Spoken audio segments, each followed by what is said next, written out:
Egunon guztioi, eta mila esker pertsona guztieri, bazkide guztieri, gurekin gaur berrikuntza webinar honetan parte hartzeagaitik.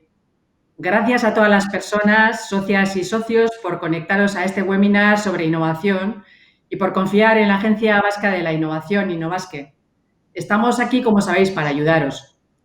Soy Leire Bilbao, la directora de esta casa, y espero que estéis todos bien o lo mejor posible en las circunstancias actuales. Me refiero tanto a vosotros como a vuestros seres queridos.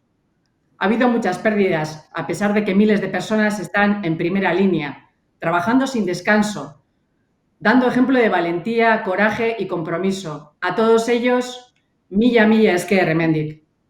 Es importante que estemos fuertes, porque nos toca reconstruir un país entero, con su tejido empresarial, institucional, social. Todas y todos sabéis que no son palabras vacías, porque es lo que nos va a tocar hacer. Puede ser una oportunidad para aprender, repensar, replantearnos ciertas estrategias, y para ello vamos a necesitar fortaleza, mucho esfuerzo e inspiración, y optimismo, humildad y generosidad, pero sobre todo mucha colaboración. Desde luego, las dos personas que hoy nos acompañan poseen estas cualidades que, unidas a su experiencia y a su visión, estoy segura de que nos van a aportar claves, conocimiento y reflexión para ayudarnos a superar esta crisis, porque la vamos a superar, como hemos hecho en otras ocasiones. Al presidente de Innobasque, Manu Salaverría, que iba a estar hoy con nosotros, le ha sido imposible acompañarnos en este momento en esta sesión online, debido a un problema de salud.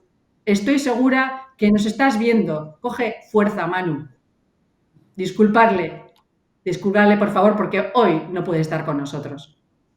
Como decía, contamos con dos expertos de nuestra junta directiva, Jon Azúa y Emiliano López Achurra. Egunon eta ongi etorriak. Todos los conocéis, pero voy a presentarles muy brevemente. Jon Azúa es presidente y fundador del think tank Innovating Lab, es consejero y vicepresidente senior del grupo Keralty, forma parte del Consejo Asesor de Competitividad del World Economic Forum, ha sido vicelendakari y consejero de Industria y Energía del Gobierno vasco entre el 91 y 95, entre otros muchos cargos de relevancia. Emiliano López Achurra, presidente de Petronor, presidente de IBIL, Sociedad de Recarga de Vehículo Eléctrico, constituida por Repsol y el Ente Vasco de Energía, y presidente de la Corporación Tecnalia. Es patrono del Real Instituto Elcano, vicepresidente de Innobasque y miembro del Consejo Asesor de Ciencia, Tecnología e Innovación de la Administración General del Estado. Placer eta hori bat guretzako hemen egotea. Mila esker. Este encuentro virtual va a durar 1 hora aproximadamente. Los últimos 15 minutos los dedicaremos a responder vuestras preguntas, que podéis ir escribiendo desde ya mismo en el chat habilitado para ello a la derecha de vuestras pantallas. Insisto, podéis hacerlo desde ya, podéis hacer las preguntas desde este momento.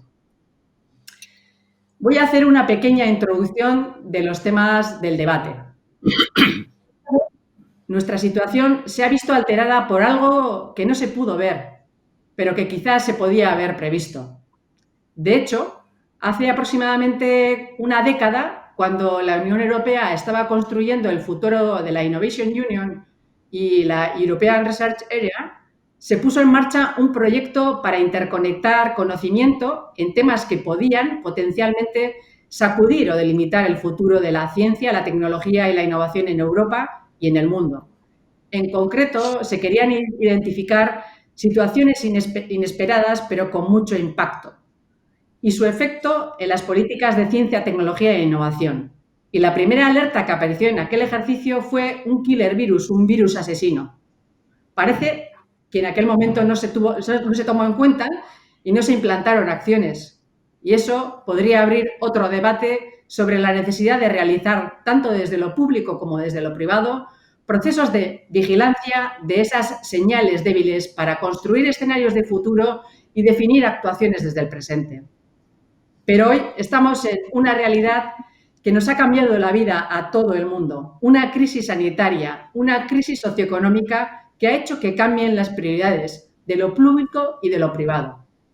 Y desde la Agencia Vasca de Innovación es nuestra obligación lanzar un proceso de reflexión sobre el papel que la innovación está teniendo en este nuevo escenario y el que creemos que puede tener en Euskadi.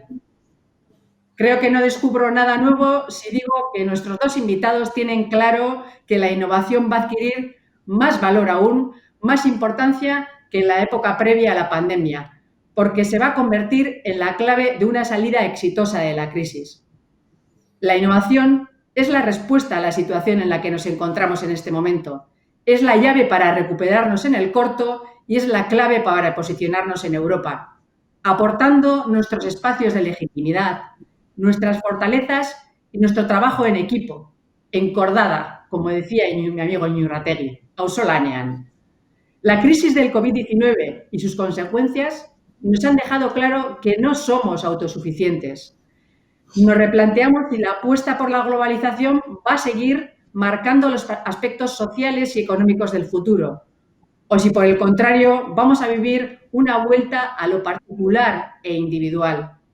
La gran mayoría de los aspectos de la globalización han llegado para quedarse. Pero también es cierto que en una sociedad post-COVID el concepto de autosuficiencia y sus fronteras están en revisión. Autosuficiencia europea, por supuesto, definir hasta qué punto debemos querer ser autosuficientes a nivel personal, empresarial o de país, va a ser una de las decisiones más relevantes a tomar, configurando un nuevo concepto de autosuficiencia en red. La globalización nos ha traído un nuevo concepto de frontera, más allá de la frontera física y de las alianzas empresariales o de las clústeres en el sentido clásico. Cubrir nuestros flancos débiles, puestos en evidencia tras la crisis del COVID con nuevas alianzas y partenariados, así como reconsiderar quién es nuestro vecino en un mundo digital y con quién nos complementamos y potenciamos, cambiará nuestro territorio de oportunidad y lo potenciará. Y esta crisis ha dejado algo claro, es que se construye un espacio de autosuficiencia, ese espacio será Europa. La pregunta es, ¿cómo puede Euskadi posicionarse en Europa? Y este posicionamiento en Europa nos lleva a la necesidad de seguir impulsando la I+D+I, porque si no aceleramos la inversión en innovación, no conseguiremos posicionarnos en Europa. Hoy más que nunca, la I+D+I es un más para la productividad, y la productividad es la prioridad de la economía. Requeriremos soluciones innovadoras para reconstruirnos tras la crisis, proteger nuestras industrias y nuestros servicios y redirigirlos hacia la nueva realidad. Como dijo la presidenta de la Comisión Europea ante el Parlamento, es necesario desbloquear inversiones públicas y privadas para ayudarnos a ser más independientes y sacar el máximo provecho a las nuevas oportunidades. Con ello, se reactivarán nuevas economías y se orientará la recuperación hacia una Europa más resiliente, ecológica y digital, porque todo indica que el mundo va a construirse sobre dos nuevos ejes, la digitalización y la sostenibilidad. Dos tendencias que existían antes de la crisis, pero que ahora se potenciarán enormemente. No volveremos a las anteriores formas de hacer.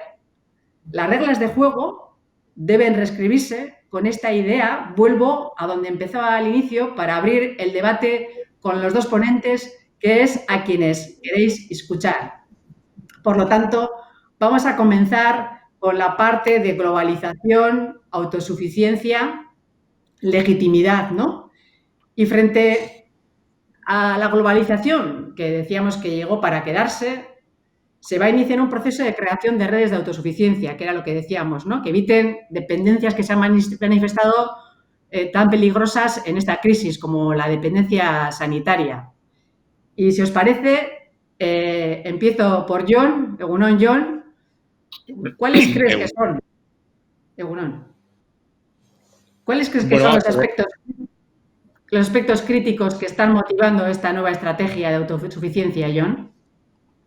Bueno, vamos a ver, a mí no me gustaría ser tan determinante en el sentido de hablar de una un nuevo espacio de autosuficiencia o de globalización o de revisión o reinvención de prácticamente todo, cuando es verdad que estamos en una situación crítica muy importante, muy grave, como es la que ha provocado esta pandemia y que ha puesto de manifiesto muchas debilidades. Y yo más lo veo como un gran acelerador de cosas que ya estaban.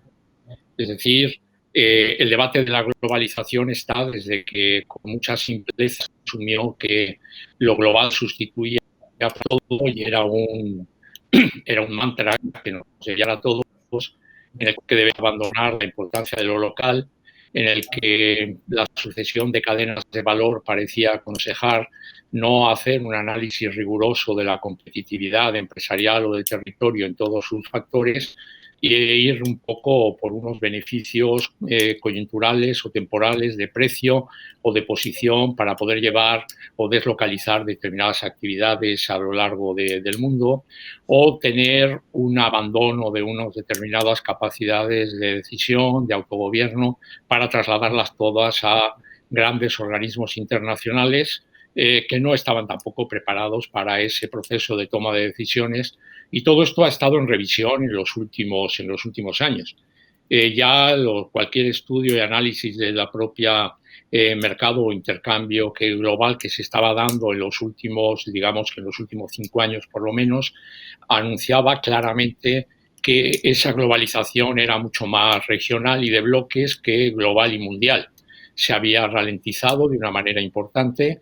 Las empresas iban tomando nuevas posiciones lo más próximo posible a casa, se estaban reconsiderando algunas decisiones que se habían tomado en el pasado, y la autosuficiencia nunca existe al 100%.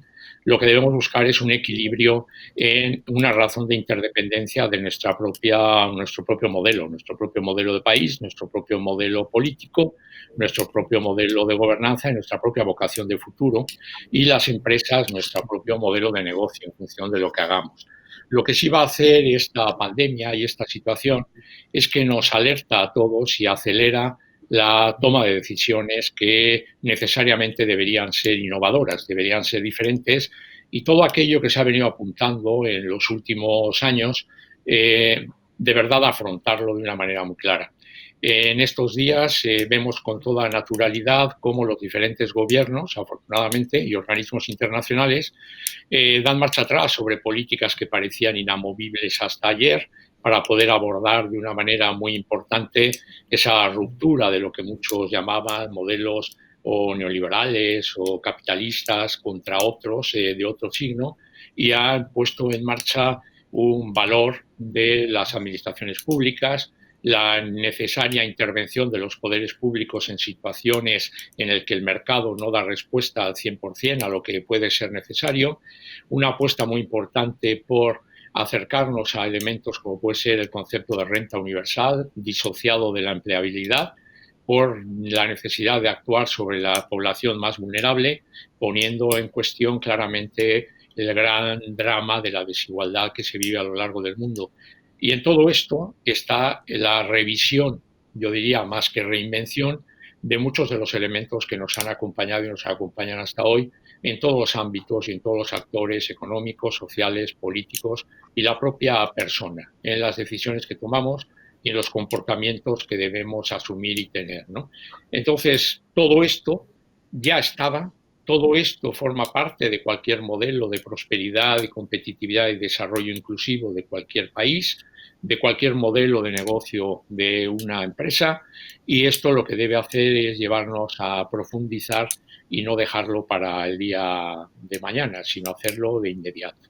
Esto es lo que va a cambiar, en mi opinión, en este concepto. No tanto los conceptos, sino sobre todo de qué manera nos impactan y de qué manera tomamos decisiones para posicionarnos en una mejor situación cara al futuro. Eskerrik asko, Jon. Emiliano, egunon, ¿podrías darnos tu punto de vista al respecto? Sí, egunon. Bueno, lo que tenemos enfrente nuestro, la pandemia, lo que ha hecho es introducirnos en un mundo radicalmente desconocido para cualquiera, ¿no? Por lo tanto, todas las tendencias que ya estaban apuntándose se han encontrado abruptamente con un escenario radicalmente diferente al que pensábamos o al que estábamos acostumbrados. Nunca jamás había parado la economía de esta manera en el mundo. En segundo lugar, al hilo de lo que has planteado, Leire, y de lo que ha dicho John, la globalización siempre ha existido en el mundo. Un ejemplo, Manchester y el textil británico no hubiera sido posible sin el algodón japonés, sin las telas chinas, la seda china, etcétera, etcétera. Por lo tanto, ¿cuál es la diferencia con respecto a otros momentos de globalización del mundo? Es que partes cualitativamente y cuantitativamente importantes del mundo han irrumpido en la globalización, pero no como economías extractivas, sino como economías productivas industriales. Y eso, lógicamente, ha afectado a toda la cadena de valor industrial del mundo occidental. En tercer lugar, la pandemia que nos ha abierto pues nuestra debilidad. ¿Y cuál es la debilidad en el caso europeo? Pues una sustancial. Y es que no podemos o hemos tenido riesgos de incumplir un principio esencial del Tratado Fundacional de la Unión, que es la preservación de los derechos fundamentales de la ciudadana y del ciudadano europeo, que es la salud, porque no teníamos y no tenemos con la intensidad necesaria y la capacidad necesaria para producir material imprescindible para abordar esta crisis sanitaria en la cual nos hemos introducido. Con estos apuntes, ¿qué quiero decir? Quiero decir que lo que tenemos enfrente ahora es algo desconocido, que está acelerando y va a acelerar de manera sustancial lo que ya tendencialmente se estaba viendo estos últimos años, la necesidad de la reformulación de la cadena de valor industrial que se había producido en la década anterior, por razones fundamentalmente de costes laborales y fundamentalmente por costes medioambientales. Pero eso, lógicamente, ya se estaba produciendo un proceso de reformulación, como he dicho, porque ni los costes laborales ni los costes medioambientales eran en estos momentos razones suficientes para haberse producido la deslocalización industrial, porque los países cuando se desarrollan también incurren lógicamente en los costes de una sociedad de bienestar. Por otro lado, ¿qué está aflorando la pandemia? La pandemia está aflorando que las sociedades desarrolladas necesitan espacios industriales competitivos, pero espacios industriales sólidos. Y la pandemia también, ¿qué está aflorando? Está aflorando la importancia de un sistema de bienestar. Y está aflorando el sistema de bienestar por una simple y sencilla razón. Para que los habitantes de los países y los habitantes del planeta, y en el caso nuestro europeo, los habitantes, tengamos la seguridad de que nuestro sistema de salud nos protege ante tantas situaciones delicadas. Por eso, en estos momentos, lo que tenemos es un escenario diferente. ¿Y la innovación para qué sirve? La innovación sirve, y en sí mismo la palabra innovar, ¿qué significa? Abordar las situaciones nuevas no conforme a las recetas viejas, sino recetas nuevas. No sirve lo que va a venir, no hay solución a los problemas que ya tenemos delante de nuestras narices con recetas viejas. Por lo tanto, la innovación es absolutamente imprescindible. Y aquí lo dejo para el debate. Es que ricasco, Emiliano. Por otra parte, aunque ya lo habéis comentado, una de las características que define a la economía de Euskadi es la de concentrarse en torno a sus ventajas competitivas naturales, ¿no? Y esto ha hecho que se ha mantenido durante décadas y ha sobrevivido a crisis estructurales. Ha traído en consecuencia una gran legitimidad en torno a una serie de fortalezas que tenemos, ¿no? Emiliano, ¿cómo y desde qué fortalezas puede Euskadi posicionarse en estas nuevas redes y cadenas de valor europeas? ¿Creéis que hay ¿Me, alguna permi- actividad? me permites, Leire, hacer un matiz? Sí, por supuesto. La, la legitimidad se gana día a día. Sí, sí. Lo que sí tenemos es la experiencia, y John es un buen ejemplo, de que este país nuestro en situaciones difíciles ha sabido con cohesión salir hacia adelante y con esfuerzo. Ya, pero no con recetas viejas, sino con recetas nuevas. Es decir, y pongo un ejemplo, entenderás perfectamente John y me entenderá la gente. El Guggenheim, con una mirada conservadora y con una mirada, digamos, de mirarnos al ombligo, no hubiera sido posible construirlo.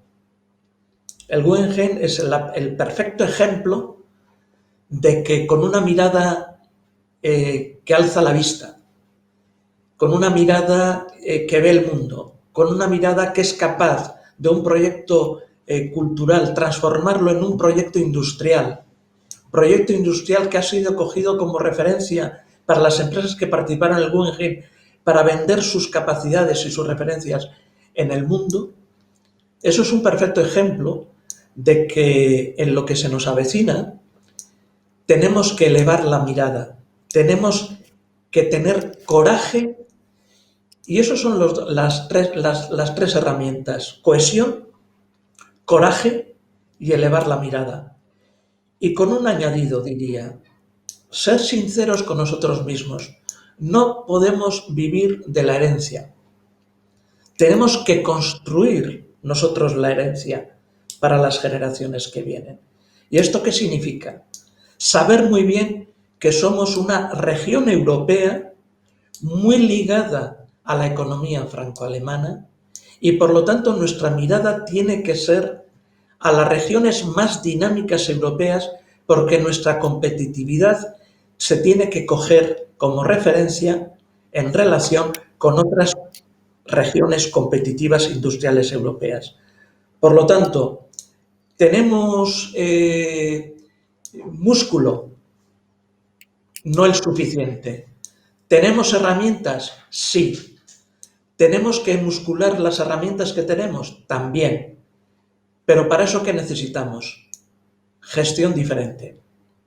En términos más eficientes, en términos de ligar a las cadenas de valor europeas y sobre todo una mirada que nos permita ser actores en lo que es el sistema industrial y tecnológico europeo.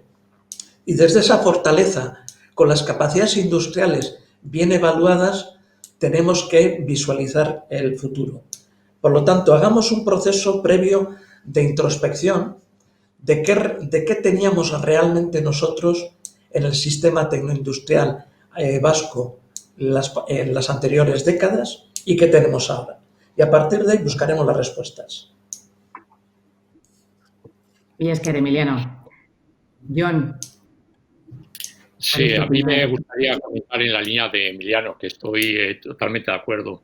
Yo lo primero que me gustaría cambiar es ese concepto que tú has utilizado de las ventajas competitivas naturales, porque yo no diría que lo que ha hecho fuerte a nuestro país son las ventajas competitivas naturales, sino las provocadas.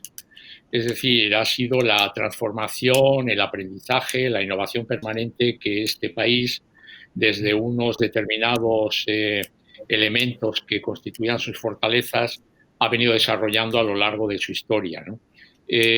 Lo ha comentado esto el propio Emiliano. Aquí, si nosotros hubiéramos vivido de la herencia, siendo un país tan pequeño como somos, un país que la mayor parte de su historia ha sido relativamente pobre, que ha tenido que buscarse la vida haciendo muchísimas cosas, saliendo al exterior a aprender, a observar, a copiar, a transformar y a poder consolidar unos elementos muy potentes desde épocas en las que hemos sido un auténtico páramo, un páramo industrial, un páramo tecnológico, un páramo en investigación, un páramo sin universidades o casi sin universidades, sin una formación profesional determinada y con unas situaciones verdaderamente complejas no hubiéramos salido adelante. Este país, la gran suerte o la gran oportunidad que ha hecho ha sido aprender de los demás, salir, tener la vocación de aprendizaje permanente, de otear ese horizonte, de tratar de apropiarse de ese futuro que comentaba, como bien comentaba Emiliano, ese compromiso intergeneracional, el que todos seamos capaces de construir un futuro distinto, un futuro deseable, y ser conscientes que tenemos hoy fortalezas importantes. Tenemos un elemento muy sólido que no tiene regiones, que es una determinada apuesta y capacidad industrial. Esto no es una tontería, esta es la mayor fuente de generación de innovación tecnológica, la mayor fuente de aprovechamiento de nuevas tecnologías, las propias y las que debemos comprar en el mercado, y sobre todo de un tipo de trabajo formal, de un tipo de organización, de un tipo de manera de funcionar, una disciplina, una interacción, que son muchos valores que están detrás de lo que necesita una sociedad que aspire a construir un espacio de futuro. Y esto es lo que puede hacer fuerte a nuestro país para poder sortear todos estos retos y desafíos que tenemos. Algunos nuevos, pero otros muchos ya estaban, que no los estábamos tomando. Y aquí de alguna manera podía mezclarse con dos cosas que ha comentado Emiliano. Las recetas del pasado no son buenas. Hay que mirar el pasado para saber para ganar confianza, para saber que se ha sabido responder en momentos concretos a situaciones críticas y que se ha podido innovar. Se ha innovado en la administración, se ha innovado en programas y políticas públicas, en políticas empresariales, en modelos de negocio, en alianzas, en redes, etcétera. Pero todo esto requiere mucho coraje y decisión. Y lo que sí sería muy bueno es que esto nos pudiera servir para revisar el modelo de administraciones públicas que estamos creando, el modelo de toma de decisiones, las relaciones empresa público-privadas, las relaciones de universidad-empresa, la educación real que estamos teniendo, el comportamiento que cada una de las personas tenemos en comunidad. Y todo esto es lo que nos debería llevar a asumir con coraje decisiones muy arriesgadas. Emiliano menciona el Guggenheim. Yo he tenido que oír durante muchísimo tiempo, en los últimos años, comentarios de mucha gente que se acercaba y me decía, y mucha gente que trabaja en la administración pública, que me decía, John, hoy nadie tomaría la decisión, ningún gobierno tomaría la decisión de hacer un Guggenheim.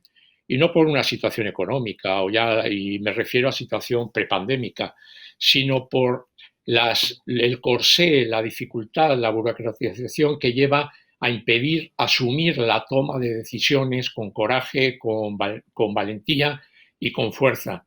Nos está haciendo muchísimo daño en este país la descalificación de toda decisión que parece que siempre está vinculada a intereses particulares, con lo que deslegitima a quien la toma y lleva a una confortabilidad excesiva que nos lleva a regocijarnos en una situación de éxito y de confortabilidad en la que vivimos cuando menospreciamos lo que son los verdaderos desafíos y retos que tenemos. Euskadi necesita forzosamente encontrar una transformación permanente para ganar ese espacio dentro de una Europa muy diferente a la actual, como dice también Emiliano. Necesitamos apostar por Europa, sí, pero por otra Europa. Una Europa que tome decisiones diferentes, que asuma otro tipo de políticas. Con la configuración actual de Europa, Europa era incapaz de hacer una vigilancia siquiera no ya epidemiológica, sino de salud pública en Europa. Era incapaz de poder gestionar y organizar sistemas de salud. Como dicho sea de paso, lo es el gobierno central, que desde hace 35 años no tiene responsabilidades directas sobre los sistemas de salud, desconoce lo que pasa en los distintos territorios que gestiona la salud y, por tanto, no es cuestión de A o B, es cuestión de que las personas, los sistemas, las redes adecuadas son las que tienen que tomar las decisiones y tienen que dirigir las cosas. No se trata aquí de asumir una autoridad o un liderazgo dado porque venga por decreto. Se trata de aproximar a la realidad a quienes de verdad se juegan los temas importantes, los que de verdad conocen y están sobre el terreno en cada situación, quienes deben asumir el riesgo, quienes deben tener el coraje, quienes deben tomar las decisiones para poder transformar, avanzar en lo mucho que tenemos para abordar los retos importantes que tenemos. Esto es lo que es importante que contemplemos y hagamos. Además, si me permites, Leire, Sí, por supuesto. no, Sí, por supuesto. abundando lo que decía John, creo que no debemos de perder de vista lo siguiente. La pandemia está trayendo hacia nosotros un volumen de deuda desconocido hasta el presente. Las deudas siempre hay que pagarlas. Y las deudas en el mercado significan confianza. Y la confianza obliga a que previamente los deudores actúen con seriedad. Y pongo un ejemplo. El Banco de Inglaterra es capaz de emitir una deuda astronómica para solventar lo mismo que Alemania, y el mercado asume esa deuda. ¿Por qué asume esa deuda? Porque tiene la confianza de que más pronto que tarde o más tarde que pronto esa deuda será pagada por Inglaterra, por Alemania. Nosotros vamos a entrar en la misma situación, y esa situación nos obliga a tener una administración eficiente, no ligada a compartimentos estancos y confrontados, sino una administración eficiente. Y el ejemplo es Alemania, Dinamarca, Holanda. Una administración eficiente, sobre objetivos de una nueva gobernanza dotada de eficiencia. Porque si no hay eficiencia en el sistema administrativo, es imposible que una economía de mercado funcione adecuadamente y en términos eficientes. Por lo tanto, primera cuestión esencial, que por eso quería abundar lo que decía yo. En segundo lugar, hay otro elemento también a considerar. No es posible un sistema industrial que no se adapte a las necesidades del mercado. Y por lo tanto, el mercado es un factor esencial para saber cuál va a ser nuestra estrategia en la próxima década. Porque eso va a ser determinante. Y eso no es un tema del 2030. El semestre comunitario de la presidencia del Consejo, que empieza en junio y termina en diciembre, por lo tanto un semestre clave, va a ser presidido por Alemania. Y la política industrial alemana está claramente definida en las medidas que ha adoptado. Por lo tanto, veamos en sociedades de referencia para nuestra economía qué es lo que están haciendo. Inventemos lo justo.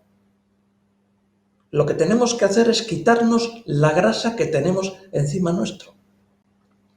Porque muchas veces hablamos con la perspectiva de decir que somos nórdicos o queremos ser nórdicos y tenemos gestiones muy parecidas al sur de Europa.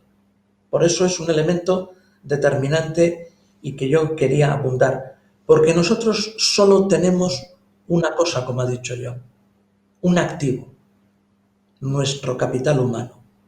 Y el capital humano o está formado en términos profesionales sólidos, o nosotros tenemos un horizonte delicado. Y la formación es un factor estructural ligado a la competitividad nuestra. Sin capital humano no somos nada ni nadie. Por eso quería abundar un poco lo que decía yo.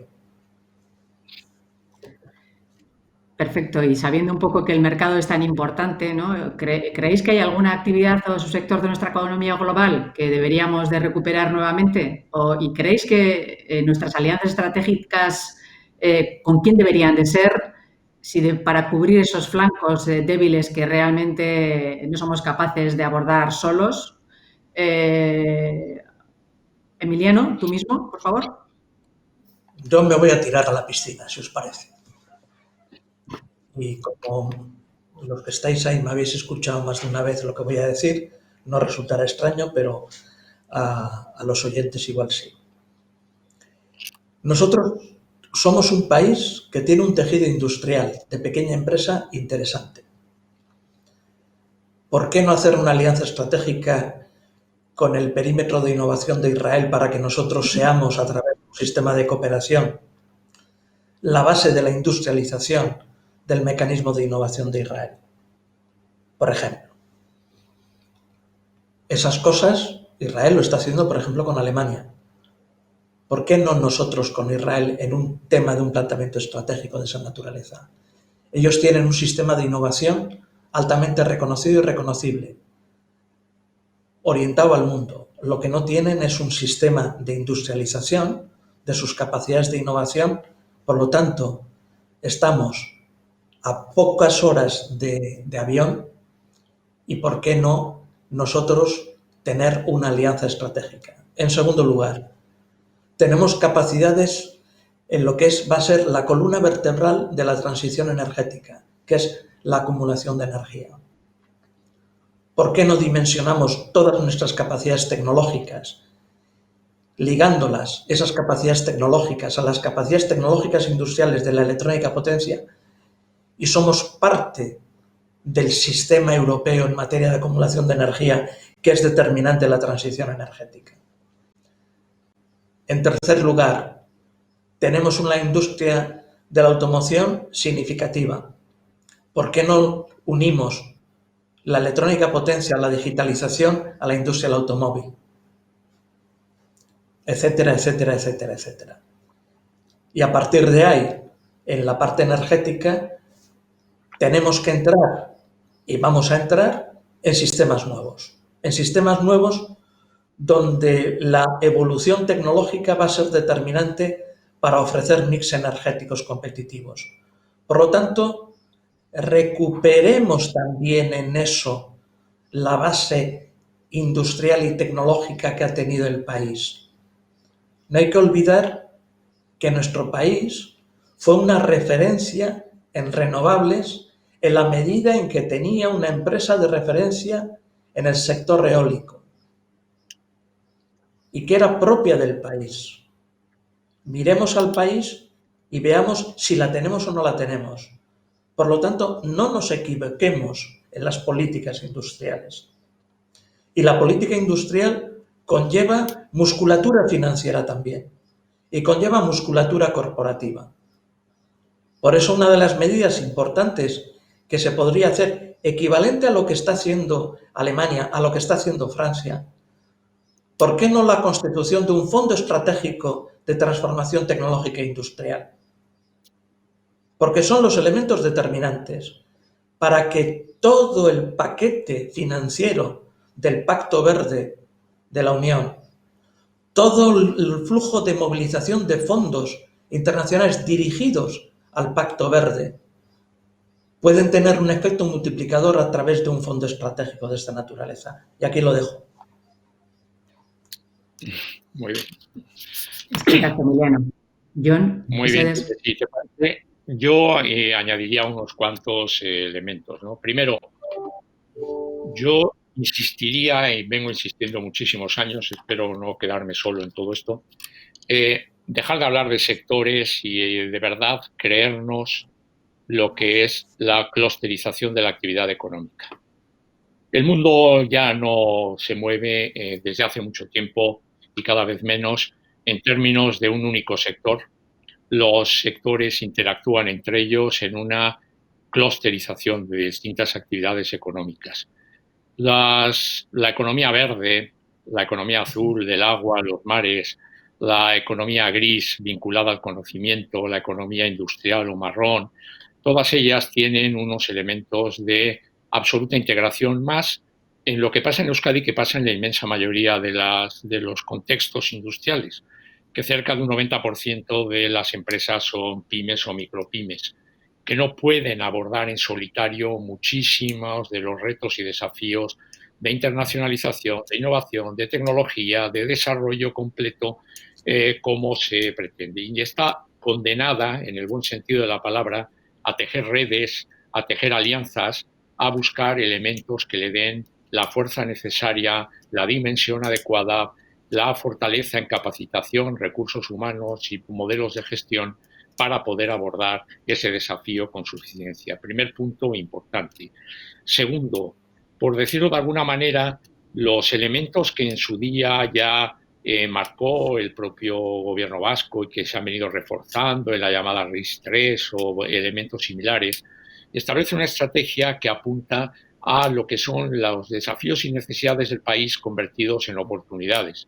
Es el mundo de la energía, es el mundo medioambiental, es el mundo de la manufactura inteligente o de desarrollo de futuro, lo que nos va a llevar con el complemento de el mundo del agua, el mundo de la alimentación y de una manera todavía muy incipiente desde el punto de vista de la innovación en materia de ciencias de la salud y de la vida. Estos elementos son los que tienen que conformar de alguna manera y van a conformar en el futuro ese elemento de desarrollo. Ahora bien, para hacer esto tenemos, y esa es la gran bondad que tiene la clusterización, que por definición exige trabajar en empresas extendidas, quiere decir generar redes de redes y, por tanto, aprender a participar de alianzas estratégicas. Tenemos que ser lo suficientemente generosos, lo suficientemente conscientes de poder poner en marcha alianzas y acuerdos con terceros diferentes a nosotros que complementen aquello que no tenemos. Emiliano mencionaba, primero, todas las tecnologías exponenciales, todas las tecnologías que en sí mismas no son nada si no están integradas en un tejido industrial, en un tejido y modelo de negocio determinado, son las que posiblemente muchas de ellas no las tenemos y tenemos que buscarlas allí donde las haya, comprarlas, buscarlas, establecer las redes adecuadas para hacerlo. Redes de países, hay que mirar fundamentalmente al norte, pero al norte a lo largo de todo el mundo. Ha mencionado Alemania esto de una manera importante, esto Emiliano, habla de países como Israel, no olvidemos Noruega. Noruega tiene una apuesta de una tercera generación de clústeres en elementos verdaderamente potentes e importantes, clústeres de clústeres. Veamos y no dejemos de mirar y fijarnos en el Reino Unido.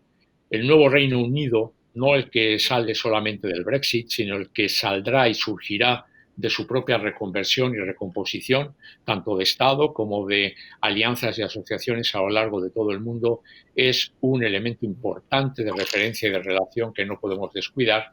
Y también, sin olvidar, el mundo anglosajón. El mundo anglosajón, con todos los elementos negativos que puede tener, empezado por Estados Unidos, tiene una fortaleza tremendamente importante en materia de conocimiento, de universidades, de investigación, de prospectiva, de elementos que nos pueden ser de enorme utilidad para poder combinar. Y países como puede ser un país tan pequeño como es Singapur, que nos puede enseñar, no tanto en términos de sociales o de democratización, pero sí sobre todo en términos de planificación, de estrategia país, de integración de las distintas actividades y unidades que podemos poner en marcha. Hablaba también Emiliano de un fondo estratégico para la tecnología. Yo creo que lo que tenemos que hacer es potenciar verdaderamente los fondos estratégicos de inversión, tanto en tecnología como también en grandes inversiones país que son absolutamente necesarios, y me atrevo a hablar relacionado con el punto que antes mencionaba Emiliano en relación con la deuda y los niveles de endeudamiento a los que están abocados todos los países y las condiciones de los mercados internacionales. Creo que es el momento de volver a dar una vuelta a el modelo de fondo soberano con toda la dimensión pequeña que nosotros tenemos, pero apostar por las próximas generaciones. Y apostar por las próximas generaciones obliga a hacer un esfuerzo inversor inigualable en estos momentos para nuestro país, no pensando en dentro de 4 años, sino pensando en los próximos 20, 30 años. Y esos son los elementos importantes que deberíamos tener e incorporar a nuestra agenda en esta revisión permanente que en este momento tenemos que hacer. Es que ricasco. En cuanto a las alianzas estratégicas, habéis dado unas grandes lecciones sobre las alianzas estratégicas. En cuanto a... Llevamos mucho tiempo, ¿no?, trabajando en esa sensación de modelo de innovación, si innovación incremental, ese nuevo concepto, ¿no?, si todavía es la innovación incremental o la disruptiva. Y esta pandemia nos ha traído un nuevo concepto de innovación, ¿no?, la innovación de lo improbable, donde entornos altamente disruptivos están presentes. ¿Creéis que la necesidad es lo que obliga normalmente a pensar en nuevos modelos de negocio, ¿no?, y en incrementar la inversión en I+D+I? ¿Creéis que Euskadi debe avanzar hacia modelos de innovación más ambiciosos y disruptivos, o al menos más radicales que la innovación incremental en la que hemos estado realmente inmersos durante este periodo de tiempo? Emiliano.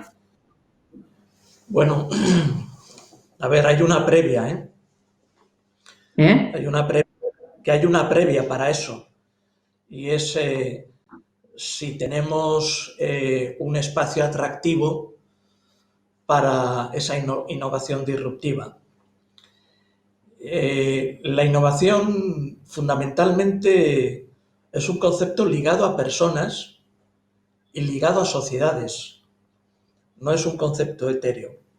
Hay innovación si hay personas innovadoras, y hay personas innovadoras si la sociedad tiene una cultura que haga que esas personas innovadoras tengan un espacio creativo, tengan un espacio amable para materializar tecnológica e industrialmente esa innovación.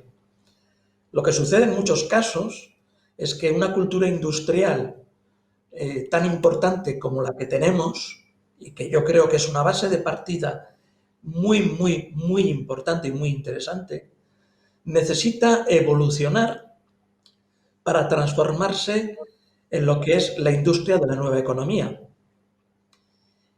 Y ahí conlleva nuevas capacidades y, sobre todo, nuevos activos. En el caso de nuestro país, hay que reconocer que la naturaleza nos ha dado un sitio privilegiado. Y si me permitís una expresión, nosotros somos una geografía y una región europea muy sexy. Tenemos un mar maravilloso, tenemos una conectividad importante en tiempo-hora con Europa y con la costa este, estamos en la Bahía Atlántica, es decir, tenemos todas las condiciones de ser atractivos. Lo que necesitamos es evolucionar desde la perspectiva de nuestro sistema tecnoindustrial a ser atractivo a mucha gente. Y pongo un ejemplo. ¿Podemos ser como país atractivo para activos muy interesantes, como bien ha dicho John, que el movimiento que se está produciendo en determinadas regiones de Gran Bretaña, en Quebec, en Massachusetts? Es decir, ya no me refiero a la costa oeste, sino en la costa este. ¿Somos atractivos? ¿Somos atractivos para personal altamente capacitado e innovador de América Latina en sus relaciones con Europa? Es decir, ¿somos atractivos? Eso es lo que primero tenemos que pensar. Si somos atractivos para un espectro de población interesado e interesante para la innovación. Pero también si somos un país atractivo para todo un capital humano de nuestro país que está fuera, y no que se ha ido fuera porque le apetecía, se ha ido fuera porque sus oportunidades vitales están fuera. Por lo tanto, tenemos que pensar previamente si tenemos las condiciones o si debemos de profundizar más en la creación de condiciones para ser actores de la nueva economía industrial. Esa es la primera cuestión. Por eso tenemos que evaluar seriamente qué activos disponemos y qué tenemos que cambiar y qué tenemos que modificar. No tanto crear cosas, sino qué tenemos que crear desde la perspectiva de la reforma necesaria de las cosas que tenemos. Y a mí me ha gustado mucho lo que ha dicho John en relación a un fondo soberano y no nos debe dar miedo ese tipo de conceptos, porque los fondos soberanos en la nueva economía del mundo son actores relevantes. Lógicamente nosotros somos un país pequeño y por lo tanto tendremos la dimensión adecuada, pero ser pequeño en la nueva economía del mundo es importante porque permite tejer alianzas flexibles y permite tener un sistema flexible. Ahora bien, si somos pequeños y somos rígidos en nuestro sistema industrial y somos rígidos en nuestro sistema social y somos rígidos en nuestro sistema administrativo, hemos perdido la ventaja competitiva más importante que tenemos. Capacidad, flexibilidad y tejer alianzas. Eskerrik asko, Bioin. Si os parece, podemos empezar con las preguntas que vienen del Me deja exterior. solamente añadir una cosa a lo que ha comentado Emiliano. Perfecto. Te dejo. Yo destacaría una cosa por encima de todo para recordar. Tenemos muchas capacidades, condiciones y muchos activos, pero los activos solamente son estratégicos si están alineados con una estrategia clara. Y lo que tenemos que hacer es diseñar, implementar y creernos una estrategia de país completa y poner al servicio de eso la totalidad de nuestras capacidades y mitigar las deficiencias y los obstáculos o barreras con los que también contamos. Si no lo hacemos, podemos hacer 20.000 cosas, pero no irán nunca en esa transformación que necesitamos, sea radical o sea esto paso a paso. Totalmente de acuerdo, John, totalmente de acuerdo. Eskerrik asko. Si os parece, comenzamos con las preguntas que nos vienen de todas las personas que nos están escuchando y hay muchísimas. Por lo tanto, tenía varias preguntas yo también, pero las voy a tener que dejar para otro momento y dar respuesta a las personas que están escuchándoos. Nos dicen que habéis hablado de que vamos a tener un volumen de deuda histórico, pero además habéis comentado medidas para promocionar la innovación, como un fondo estratégico para la tecnología o para grandes inversiones país. ¿Va a ser posible acometer esas inversiones estratégicas con el alto volumen de endeudamiento? Sí. Si quieres, John. Sí. Yo creo que vamos a ver esto. Yo creo que lo que tenemos que poner es primero la identificación de las necesidades y los objetivos y a partir de ahí la transformación que hay. Los países no quiebran, las empresas sí, desgraciadamente. Los países tienen una capacidad, y el nuestro la tiene, importantísima para poder abordar en la situación actual y previsiblemente en los próximos años de las condiciones financieras a nivel mundial. Si hacemos unos planes para 2 años, para 3 años, no tenemos capacidad de endeudamiento porque estaríamos hundiendo nuestras posibilidades.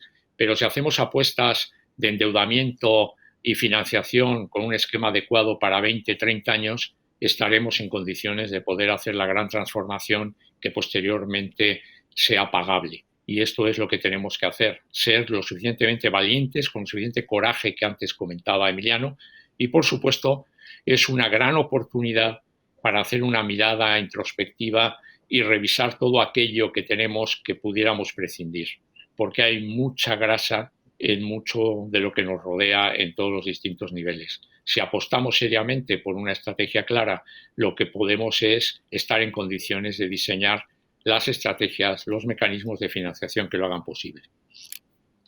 Abundando en lo que ha dicho John, el 6 de mayo va a haber un Consejo Europeo muy importante que va a clarificar o clarificará más el nuevo escenario del volumen de ayuda que se va a producir en términos de la Unión Europea.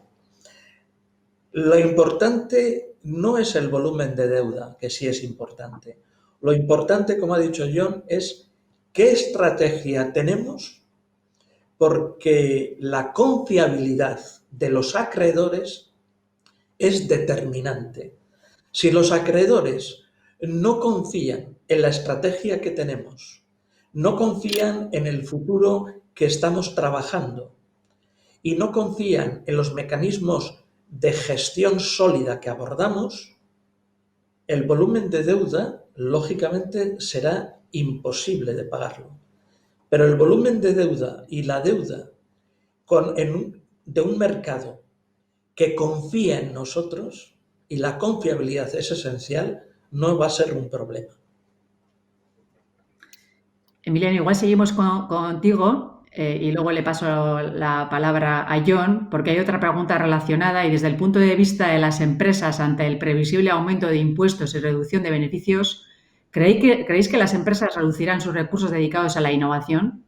¿Cómo convencemos a las organizaciones de que la innovación es un medio clave para salir de la crisis y definir nuestro futuro? Es algo que hemos comentado hasta en toda la conversación. Bueno, yo voy a hablar primero por mi casa y reafirmo que nosotros no vamos a reducir nuestro plan de inversiones. Por una simple y sencilla razón. Porque si queremos sobrevivir el 2030, el 2040, ya no me voy al 2050, necesitamos invertir en innovación tecnológica. Aquella empresa que como consecuencia de la crisis tome la decisión de paralizar su innovación tecnológica está muerta, no sé a corto plazo, pero a medio plazo sí. Con eso he respondido, ¿no, Leire? Perfectamente.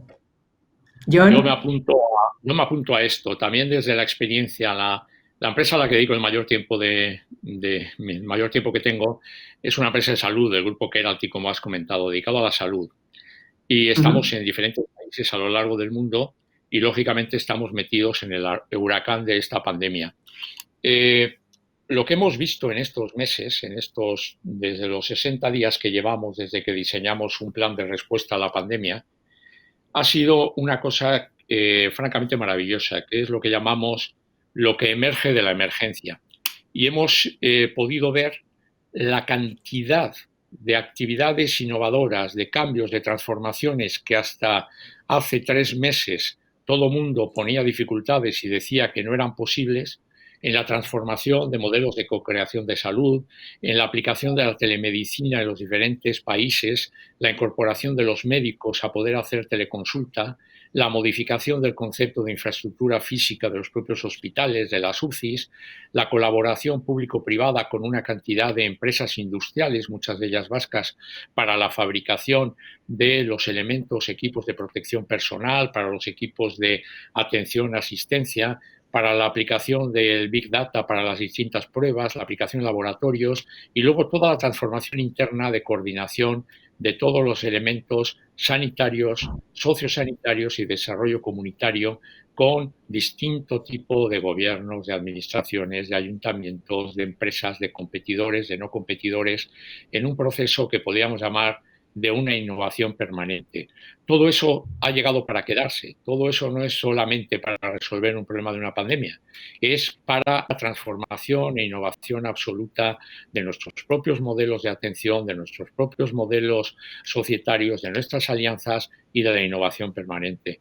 Todo lo que no sea innovar de manera permanente, todo lo que no sea poner en valor las capacidades y nuevas aportaciones que se hacen día a día, es dar marcha atrás y es perder el camino del futuro. Como dice Emiliano, no cualquier empresa que renuncie al compromiso con la innovación de verdad, no las etiquetas o la fachada, está renunciando a su propio futuro. Es que ricasco, John, y continúo contigo, si te parece. La pregunta es, aunque John nos ha dicho que no hablemos de sectores, sino de retos y clusterización, iremos cambiando nuestro lenguaje. Tenemos algunas preguntas relacionadas con sectores. Los estudios apuntan a que 2 de los sectores donde esta crisis tendrá mayor impacto serán el turismo y el transporte. Este último sector es especialmente importante para Euskadi, con muchas empresas en automoción, ferrocarril, naval.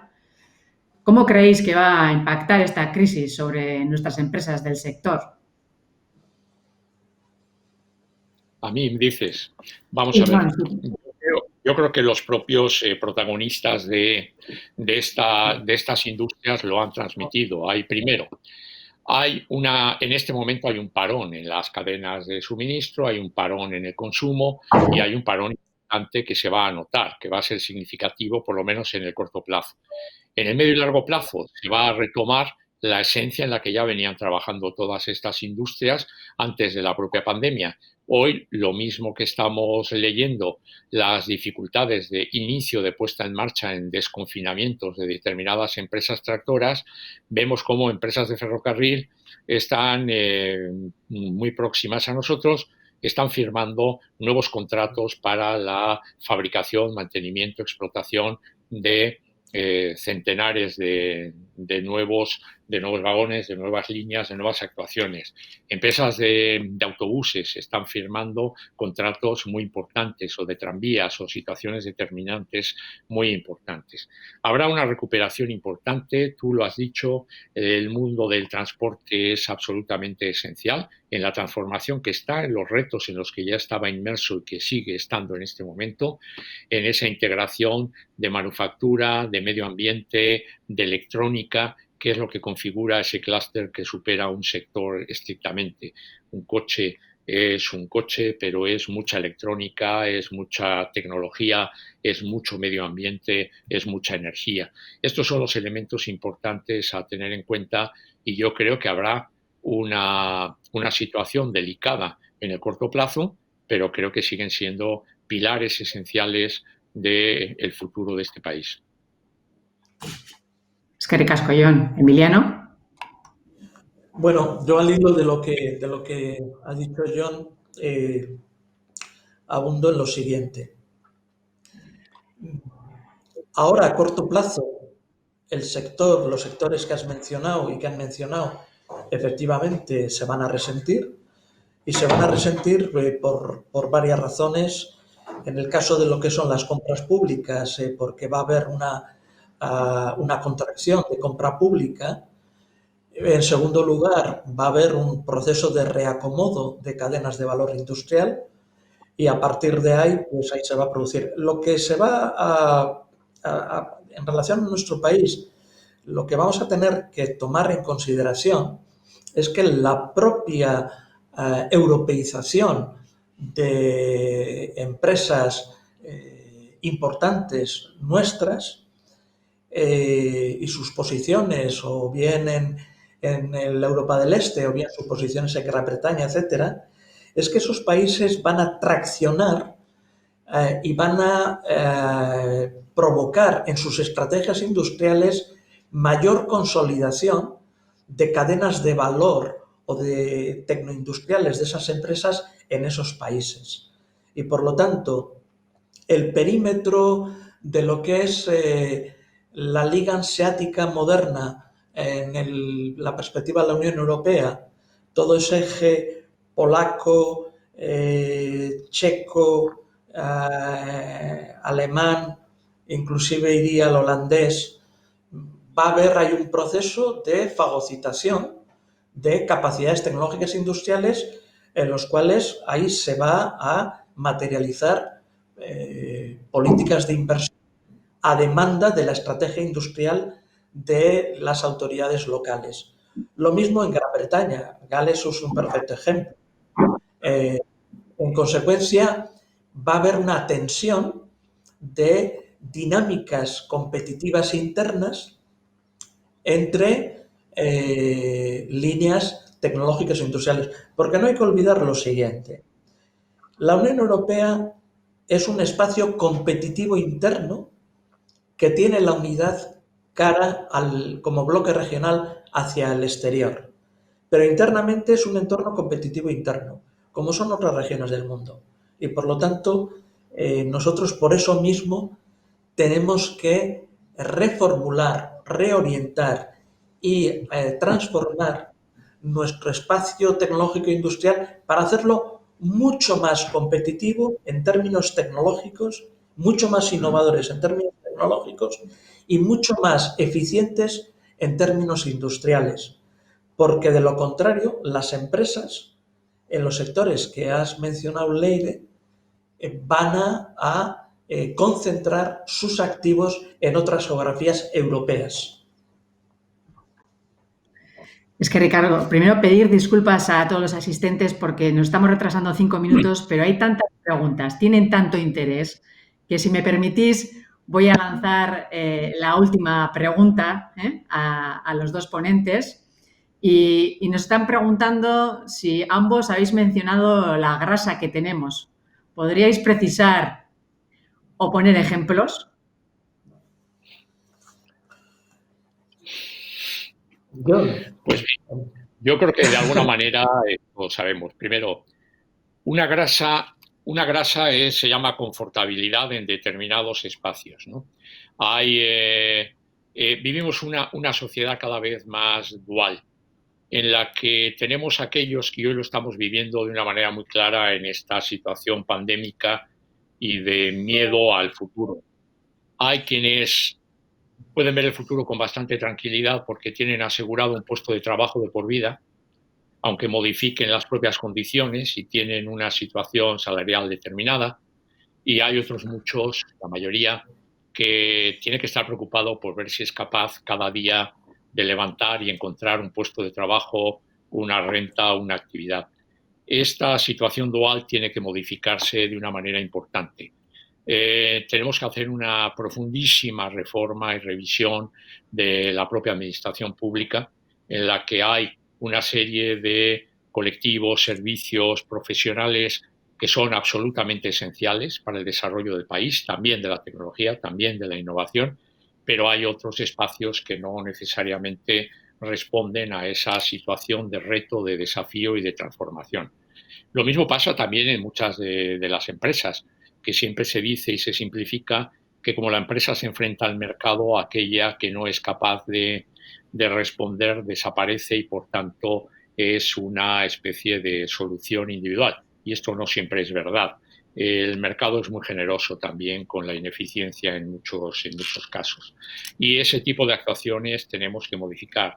Luego es verdad, tenemos que hacer una revisión muy importante del propio objetivo y sentido de muchos de los instrumentos que generamos, tanto en las empresas como en los gobiernos. Hay cantidad de estructuras que pudieron cumplir una función en un momento determinado y que, sin embargo, no necesariamente tienen que perdurar el resto de su vida con la misma situación o con muchas cosas en las que ya no están aportando el valor suficiente.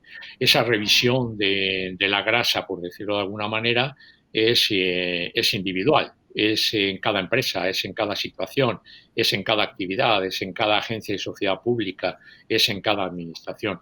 Este es el tipo de grasa que tenemos y sobre todo tenemos una grasa que yo diría, no sé si llamarle mental, que la grasa es el miedo al riesgo, el miedo a asumir responsabilidades personales y colectivas y al no ejercer de verdad la coherencia en lo que defendemos como personas, como empleados, como trabajadores, como directivos o como ciudadanos. Y ese es el verdadero reto, o es a lo que yo llamaría una determinada grasa, sin particularizar, sino como una referencia a todos y cada uno de los que formamos parte en este país, ¿no?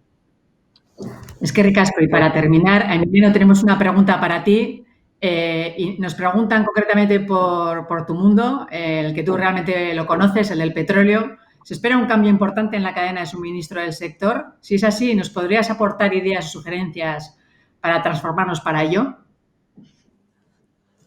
Bueno, si no, la dejamos. No. Yo voy a empezar, digamos, por abundar un poco en lo que ha dicho John. Efectivamente, la grasa es mental. La grasa es la aversión al riesgo. La grasa es la confortabilidad, la comodidad. Y cada uno de nosotros en nuestro entorno, si somos capaces o no somos capaces de asumir riesgos y de asumir, digamos, el coraje y el empuje para abordar. Y añado más, porque además me voy a mojar un poquito. Tenemos instituciones, tenemos organismos, tenemos organizaciones que se construyeron y cumplieron su función para una economía que nada tiene que ver con la economía actual y la que viene, sobre todo. Organizaciones construidas, diseñadas y con estrategias para un viejo mundo industrial y económico sirven para gestionar la nueva economía y los nuevos desafíos. La lógica dice que no. Por lo tanto, apliquemos la lógica de nuestra vida a las organizaciones también. Y puedo sacar a colación algunas de las instituciones de las cuales nos hemos dotado, que si bien cumplieron una función importante, esa función importante o evoluciona adaptado a las nuevas necesidades o se convierte en un cáncer. Ligado al petróleo. El petróleo es un producto natural que en su proceso de industrialización conlleva las emisiones de CO2. El petróleo es un producto que va a tener peso y protagonismo en muchas de las áreas geográficas del mundo. Lo que ahora está sucediendo es como consecuencia de que la actividad extractiva ha colisionado con el parón mundial. Y eso ha llevado a la siguiente conclusión, que el shale oil americano, que desde la época de Yom Kippur, como consecuencia de la guerra de Yom Kippur, Estados Unidos, a través del senador Mitchell, planteó la necesidad de la soberanía energética americana, el shale oil se ha ido desplegando y desarrollando hasta llegar a la consideración de que Estados Unidos era un país soberano energéticamente. ¿Qué sucede? Que ese desarrollo se ha hecho sobre la base de un apalancamiento. Y ahora, con el parón mundial, ese apalancamiento ha terminado por ser letal. Eso no significa que el petróleo va a desaparecer. Significa que se está reformulando, reordenando, reestructurando situaciones de mercado, pero en un sector que ahora está inmerso en la volatilidad. En segundo lugar, el petróleo va a ser un actor determinante en términos de reducciones de emisiones de CO2 porque la propia normativa medioambiental va a exigir que en sus procesos productivos se introduzca la tecnología en términos agresivos. Y en tercer lugar, la reducción de emisiones de CO2 que conlleva la producción de su refinamiento te lleva a la producción del hidrógeno. Por eso, ¿con eso qué quiero decir? Que el petróleo es un activo que está asentado en el mercado, no tendrá el protagonismo que ha tenido en el siglo XIX, tendrá un protagonismo en plena transición, balanceando su porcentaje con otras fuentes de energía, como pueden ser las renovables y el gas. Por lo tanto, cuando se habla de petróleo, no hablemos en términos de blanco y negro, de cero al infinito, sino en procesos de transición, como cualquier actividad industrial. No sé si me he explicado. Perfectamente. Primero, mila esker, bioi, benetan, bihotzez, Innobasqueren izenean, zuen aportazioak emoteagaitik. Muchísimas gracias por habernos aportado todo vuestro conocimiento. Hubiésemos estado horas. Había muchísimas preguntas y disculpadnos el retraso en este webinar, pero creíamos que era muy importante. Ya sé que vuestras agendas son complejas. Seguiremos construyendo la innovación en colaboración y trabajaremos para que Euskadi tenga ese posicionamiento que se merece y podamos reconstruirnos en este periodo. Mila esker eta laster arte, zaindu asko dano.